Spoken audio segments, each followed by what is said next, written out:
Ya, salam jumpa kembali bersama kami. Kita akan bicara soal nilai tukar petani. Mungkin bagi mahasiswa, bagi praktisi itu sering mendengar nilai tukar petani. Ya.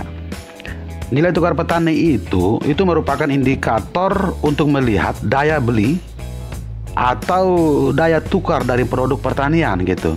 Jadi ini adalah salah satu indikator yang menunjukkan bahwa petani kita itu sejahtera atau tidak, hidupnya baik atau tidak, petaninya sukses gitu, petani sukses, petani hidup sejahtera, petani hidup bahagia. Kali ini kami akan menunjukkan kepada Anda apa yang sesungguhnya terjadi dengan petani kita.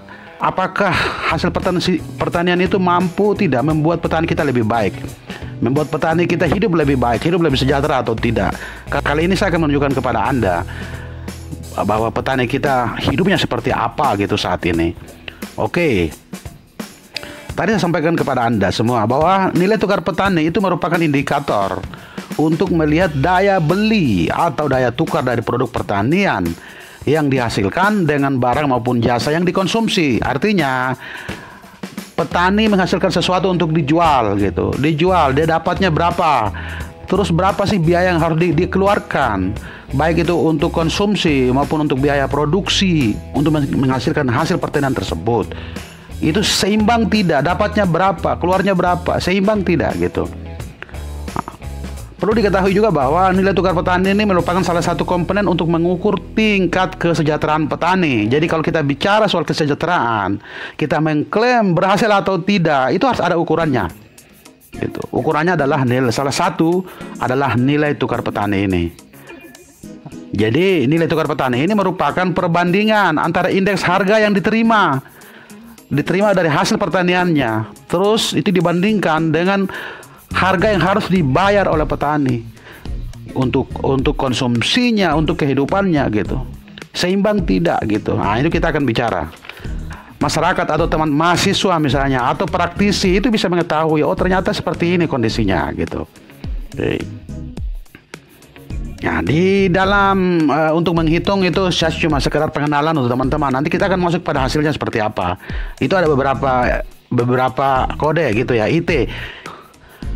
IT itu kan indeks yang diterima petani ya, indeks yang diterima. Jadi itu yang diterima petani gitu. Itu menunjukkan perkembangan harga produsen komoditas yang dihasilkan oleh petani. Jadi dia penghasil gabah. Itu kita lihat berapa sih harganya, harga produksi, harga produsen, harga yang dihasilkan dari petani gabah tersebut. Gitu. Sedangkan IB adalah indeks yang dibayar oleh petani. Itu perkembangan harga barang dan jasa yang diperlukan untuk kebutuhan petani tersebut. Gitu. Untuk kebutuhan petani tersebut. Serta ditambah dengan biaya produksi untuk menghasilkan hasil pertanian tadi.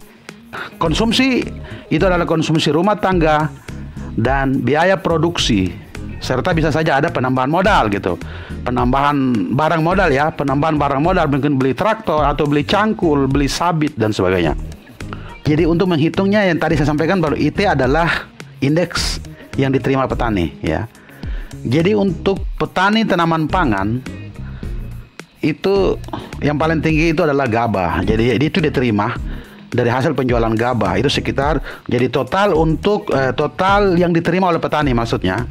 Jadi petani tanaman pangan itu menerima itu tertinggi adalah gabah sebesar 80,46%, disusul jagung, kacang hijau, ketela pohon yang paling sedikit 0,75% dari total yang diterima oleh petani gitu. Kalau di hortikultura itu bawang merah menempati posisi pertama. Jadi sekitar jadi pendapatan petani. Di petani hortikultura itu yang tertinggi adalah bawang merah sebesar 28,03% gitu. Perkebunan rakyat, peternakan, perikanan tangkap itu ada jenisnya. Yang terbanyak adalah cakalang gitu sebesar 17,20%. Dan kalau budidaya adalah bandeng. Bandeng itu mayoritas ya 51,58%. Pendapatan yang diterima petani yang bergerak di perikanan budidaya itu berasal dari ikan bandeng gitu. Ya.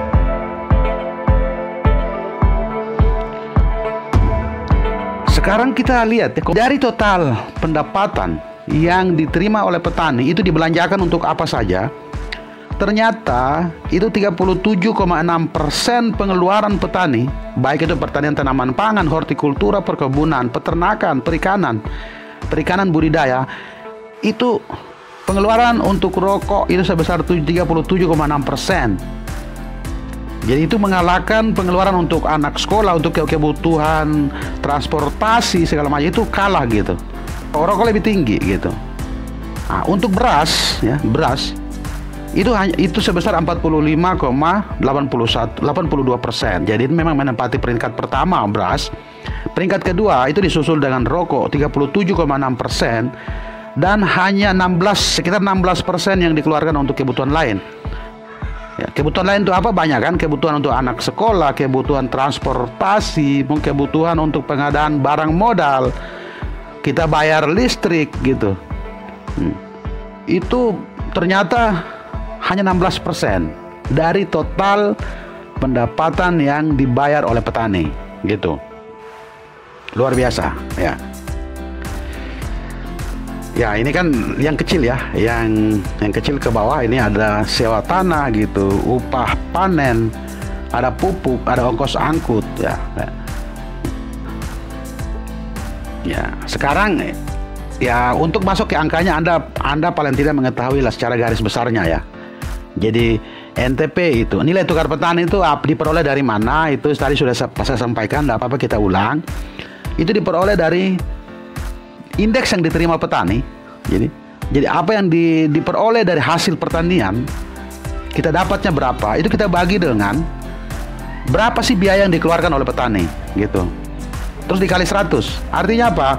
Apabila angkanya di bawah 100, itu berarti menunjukkan petani kita itu defisit, jadi kurang gitu. Pendapatan yang dihasilkan dari hasil pertanian bila dibagikan dengan biaya yang dikeluarkan untuk menghasilkan hasil pertanian, itu ternyata tidak seimbang gitu, tidak seimbang. Sekarang bisa kita lihat angkanya. Kita lihat angkanya ya. Ini di kondisi Februari 2021, itu nilai tukar petani kita sebesar 97,48%. 97,48. Apa artinya? Artinya secara umum harga komoditas pertanian yang diterima petani, ya bahasa kita bergerak lebih lambat, tapi sebenarnya menurut saya ini minus. Begitu. Dibandingkan dengan harga komoditas barang dan jasa yang dibayar oleh petani. Jadi petani kita tuh rugi. Gitu. Petani kita tuh rugi. Jadi karena apa, indeksnya cuma 97, indeksnya di bawah 100 gitu. Indeksnya di bawah 100. Nah, dalam konteks ini, daya tukar komoditas pertanian diterima petani itu lebih rendah dari komoditas barang yang jasa yang dibayar oleh petani. Implikasinya apa?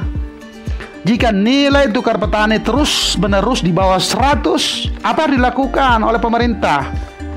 Bagaimana mendorong kehidupan petani untuk lebih baik lagi? Itu tadi ya, subsidi jangan dicabut, subsidi untuk petani, pengendalian harga barang dan jasa yang dibayar oleh petani. Kalau harga BBM-nya naik gitu, sedangkan harga komoditas hasil pertaniannya tidak pernah baik, ya petani akan susah karena dia harus beli bensin, beli solar gitu. Dia harus menggunakan transportasi untuk menghasilkan barang dan jasa tersebut gitu. Jadi perlu diketahui bahwa indeksnya kita adalah 97,48. Artinya petani itu lebih banyak mengeluarkan uang daripada menghasilkan uang. Kalau untuk tanaman pangan saja, tanaman pangan itu indeks adalah 95, parah sekali, lebih jauh di bawah. Parah, 95,95. Luar biasa. Jadi petani kita tuh mengalami kerugian. Hortikultura lumayan lah, hortikultura masih di atas 100 ya, 101. Ya.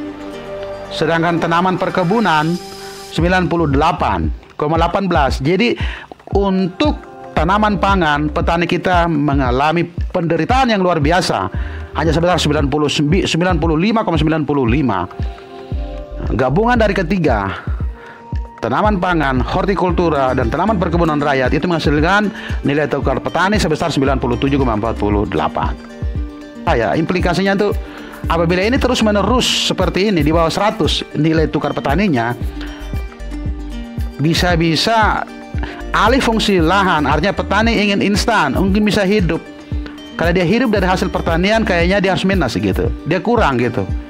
Bisa saja alih fungsi lahan kita akan meningkat.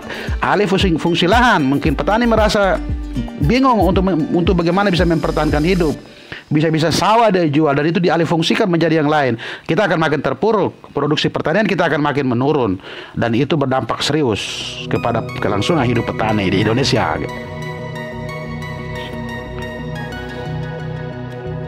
Kayak ini kita bisa lihat nih.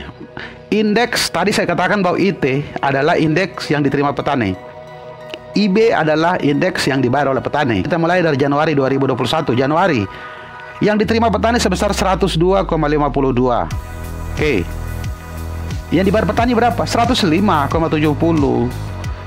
Jadi yang dibayar itu lebih tinggi gitu kan. Nah, Februari masih seperti itu.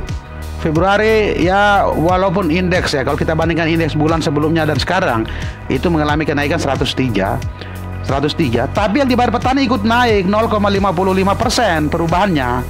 Jadi petani harus membayar 0,55% lebih banyak ketimbang Januari 2021. Memang indeks yang diterima petani mengalami kenaikan, tetapi indeks yang dibayar petani juga mengalami kenaikan. Sehingga apa? Nilai tukar petani kita hanya 97,48%. Untuk tanaman pangan cuma 95,95, dan untuk hortikultura hanya 101,00.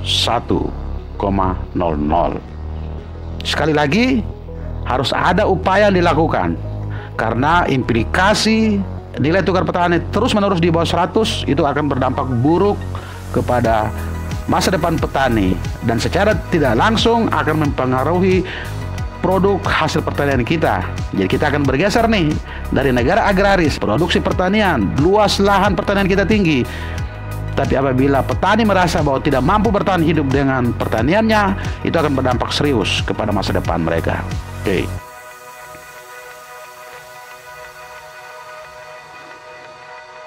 Oke, hanya ini yang bisa kami bahas. Ini mudah-mudahan bisa menjadi refleksi ya. Refleksi. Jadi jangan sampai kita terlena dengan kondisi ini, dan ini bisa berdampak buruk kepada masa depan para petani di negara kita. Oke, terima kasih dan sampai jumpa.